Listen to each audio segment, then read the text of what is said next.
Waduh, ini jenderal perempuan pertama di TNI Angkatan Darat. Bagaimana bisa mendapatkan titik tertinggi tersebut?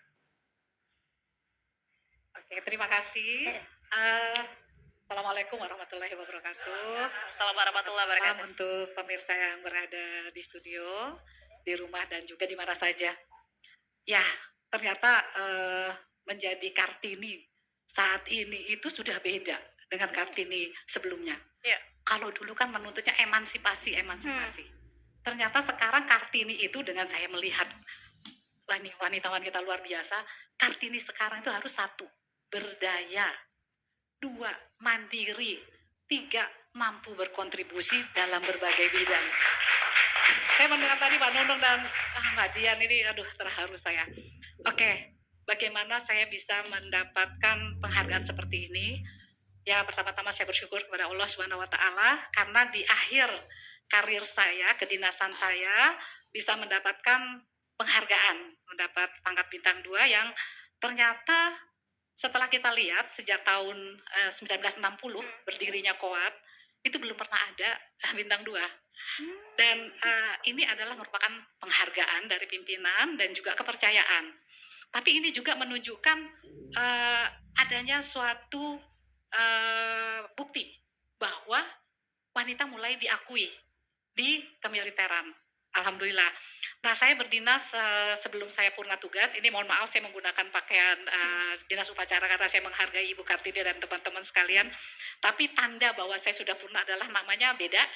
Dasarnya putih, tulisannya hitam, dan saya tidak menggunakan tanda jabatan. Saya berkarir selama 35 tahun sejak tahun 89. Wow. Ya, 1989 sebagai perwira beasiswa.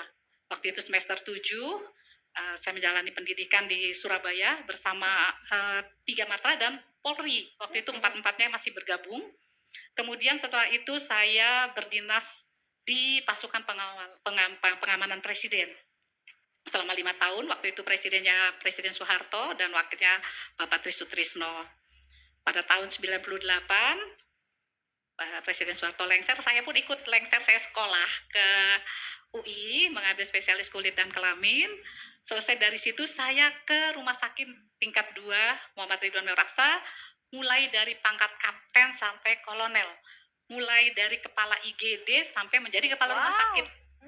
Nah, jadi saya memang mungkin orang lupa ya kalau saya ada di situ karena saya berdinas itu selama 17 tahun di Rumah Sakit Ridwan. Itu untungnya kalau jadi Koat itu harus ikut suami. Karena suami saya tidak pernah beranjak dari Monas ya, jadi saya juga tidak beranjak dari Jakarta gitu ya. Nah, kemudian setelah saya menjadi kepala rumah sakit, dan pada saat itu kepala rumah sakit tingkat 2 itu belum dipercaya sepertinya untuk diberikan kepada Koat ya, pada perempuan. Tapi alhamdulillah saya selalu menganggap bahwa kepercayaan itu nilainya tinggi sekali, mahal sekali, sehingga saya harus menjalankan kepercayaan ini sebagai amanah yang harus saya jalankan dengan baik.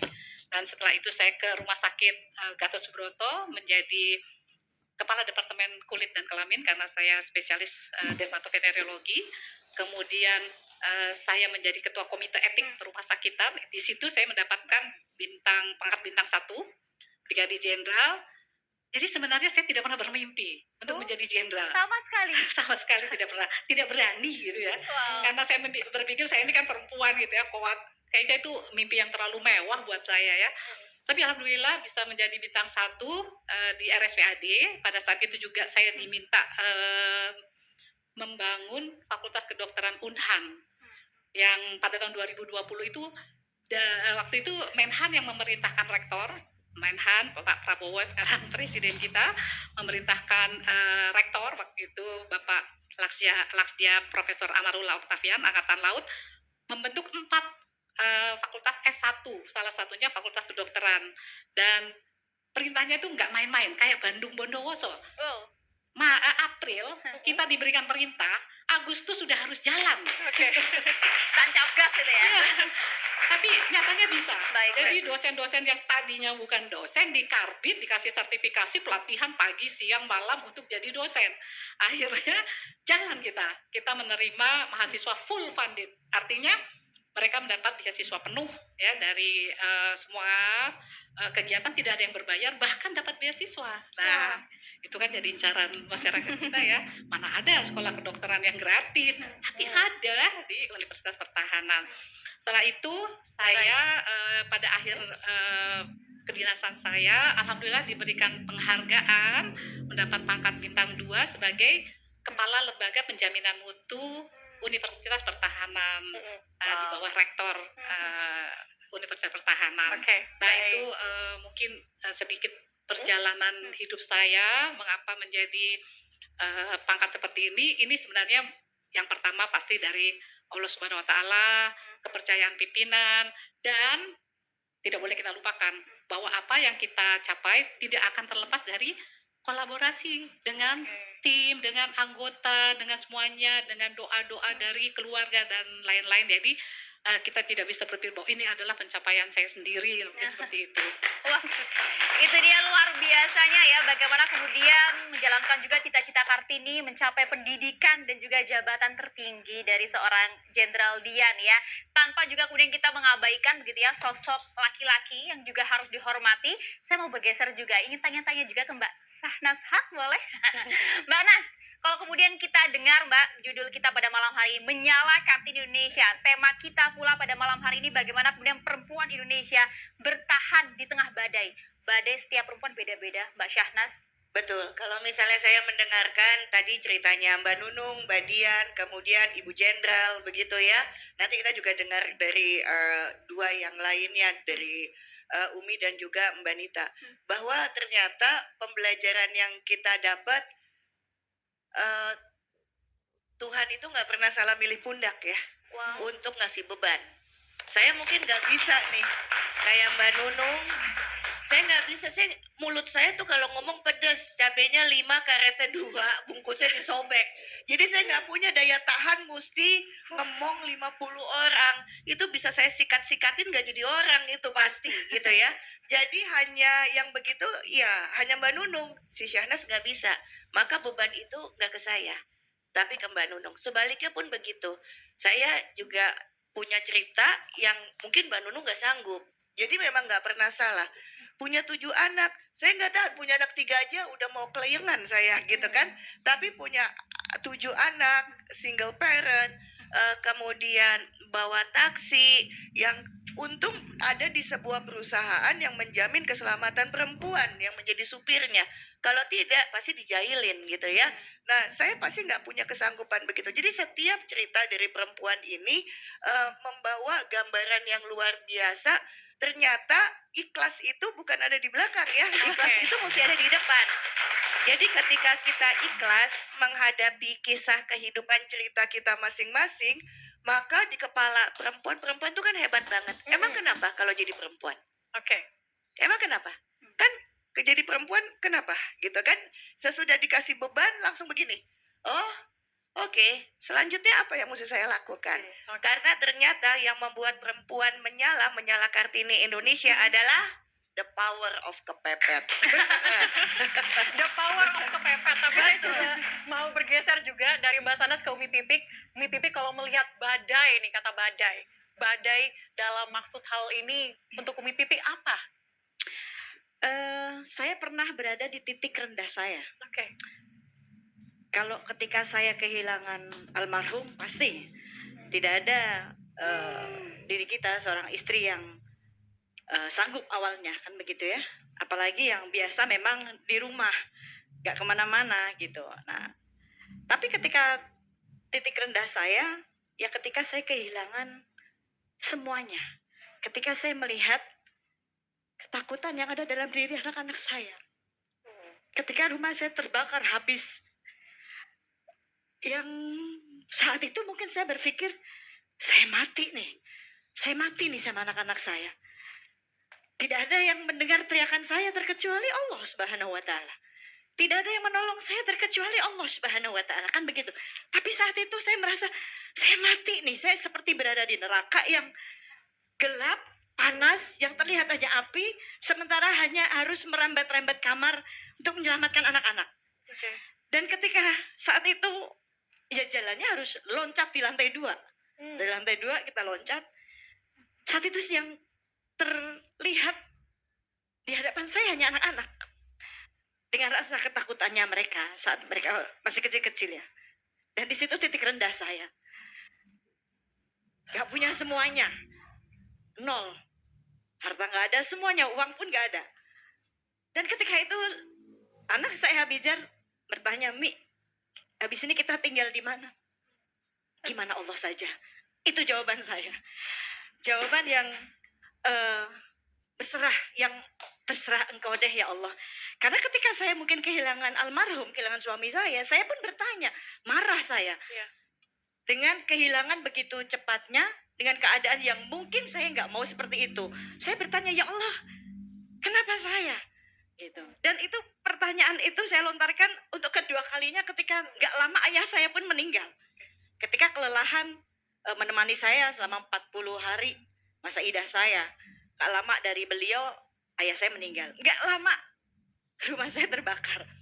Habis semua. Bertubi-tubi begitu ya. Bertubi-tubi yang sepertinya, ya Allah kok nggak dikasih istirahat dulu sih? Gitu ya. Dan itu saya bertanya lagi sama Allah, ya Allah kenapa? Kenapa harus ini lagi? Ya kalau kata Allah kenapa enggak gitu. Ketika saya nanya why me ya Allah, kata Allah why not gitu ya. Tapi ya butuh itu tadi, butuh keridoan sih. Betul kata Mbak Shanas, bahwa Allah tidak akan pernah salah meletakkan beban di pundak kita semuanya. Makanya ketika saya mendengar ceritanya Mbak Nunung, ceritanya Mbak Dian, semua. Dan saya melihat wanita-wanita di luar sana yang masih terus bertahan. Saya mengatakan mereka adalah hebat gitu. Karena kekuatan wanita itu ada pada hatinya ya. Hati yang senantiasa dia ridho dengan segala ketetapannya gitu. Segala yang Allah tetapkan dalam kehidupannya, walaupun mungkin ya Allah kok begini sih gitu. Ya. Kita harus ketika diambil suami gitu harus mendidik sendiri, menafkahi sendiri, kan semuanya harus ada biasanya dua orang tua yang mendidik anak-anak. Tapi ketika takdir itu berjalan, ya kita mau nggak mau ya harus menjalani itu semua gitu. Oke. Maka saya mengatakan buat wanita-wanita di luar sana di sini, buat yang menonton, bahwa wanita itu pondasi di dalam rumah. Ya. Ketika kita mempunyai 2 tingkat bangunan, kalau pondasinya itu nggak kuat, maka tidak lama akan hancur. Maka wanita harus kuat pondasinya, kuat dengan sabarnya, kuat hatinya, kuat dengan tempaan apapun, kuat dengan kalimat-kalimat miring yang mungkin orang lain nggak suka melihatnya. Oke. Dan wanita laki-laki harus menjadi atap dari rumahnya, yaitu pelindung. Maka buat para laki-laki, lindungi 2 wanitamu, anak perempuanmu dan istrimu. Luar biasa cerita dari Umi Pipik. Kita semua di sini berkaca-kaca begitu dengan cerita dari Umi Pipik yang ternyata luar biasa, bertubi-tubi sekali Maria yang Gitu. dialami. Kalau tadi saya dengar sih saya nggak sanggup gitu ya. Karena kadang mungkin tiap orang masalahnya berbeda-beda ya. Dan juga wajar pula mungkin kalau kita bilang, saya capek kayak gitu kan, aduh nggak kuat kayak gitu kan sebagai wanita gitu ya. Tapi Bu Nita, saya ingin tanya juga nih ya, sebagai seorang wanita melihat masalah perempuan yang berbeda-beda, tapi Bu Nita saat ini bisa kita katakan sebagai salah satu sosok perempuan hebat, pengusaha sukses Indonesia. Terima kasih. Tapi kalau badai versi Bu Nita Yudi seperti apa Bu? Setiap wanita pasti punya masalah. Setiap manusia pasti punya masalah. Kita lihat tadi Mbak Nunung semuanya. Kalau badai saya apa ya?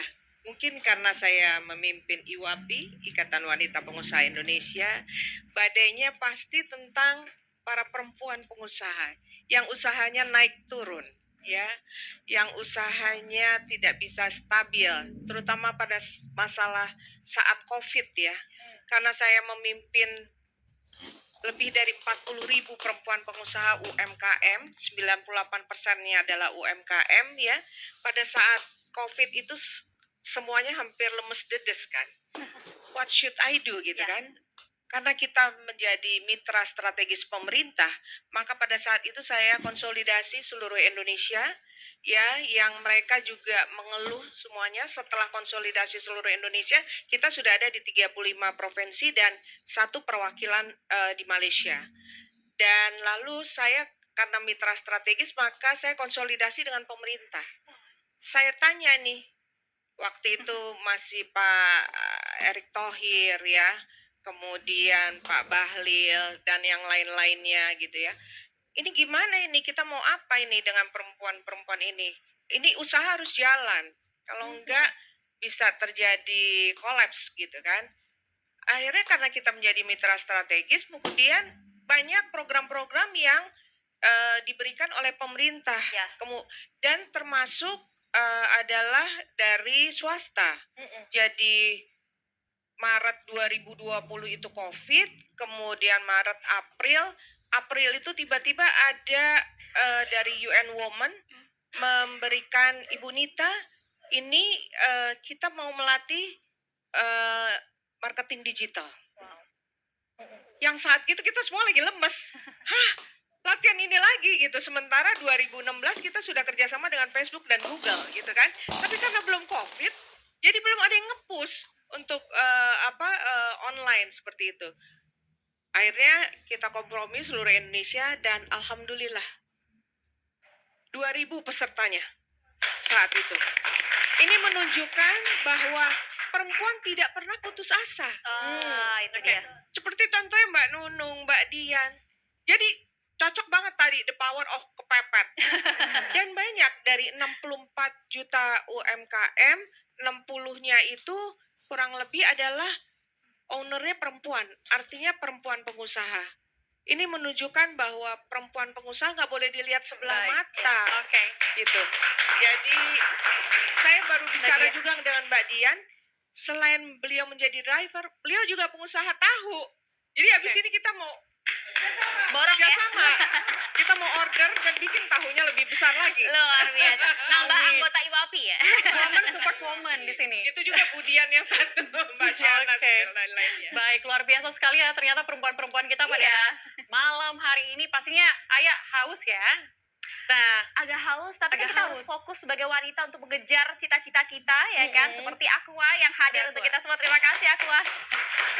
dan pemirsa kita akan dengarkan nantinya kisah-kisah nyata lainnya. Tetaplah bersama kami di Menyala Kartini Indonesia.